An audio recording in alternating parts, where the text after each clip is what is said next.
นี่ใกล้สอบแล้วนี่นาลูกต้องตั้งใจขยันอ่านห อั นั น ง นี้ สื โน้หยิบเองเลย อันนี้อยู่เจ๊ๆโน้หยิบได้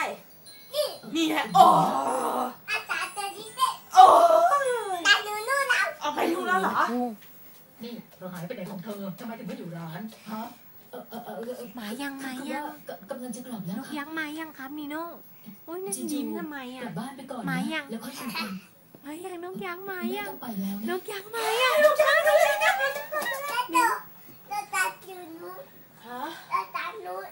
ตัวไหน อันนี้โน้หยิบสิตรงนั้นโน้หยิบถึง นี่เธอหายไปไหนมาไหนว่าขอไปซื้อข เดิ อน ง เดิน ห ไป น่อย หนูงานไปหยิบ อะไรกันหายไปเป็นชั่วโมงแบบนี้มันใช้ได้ที่ไหน คิดว่าเงินน่ะมันหาง่ายนักเหรอ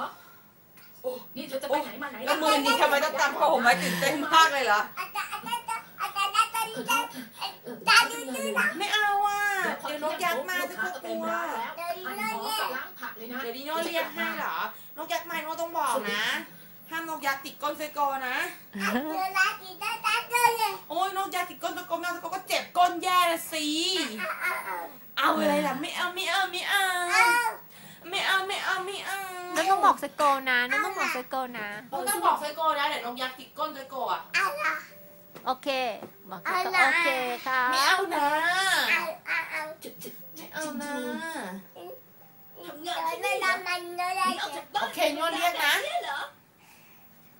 คุณโดนไล่ออกมานี่ ไข่กี่ฟองอะนีโน่2 ฟองนะ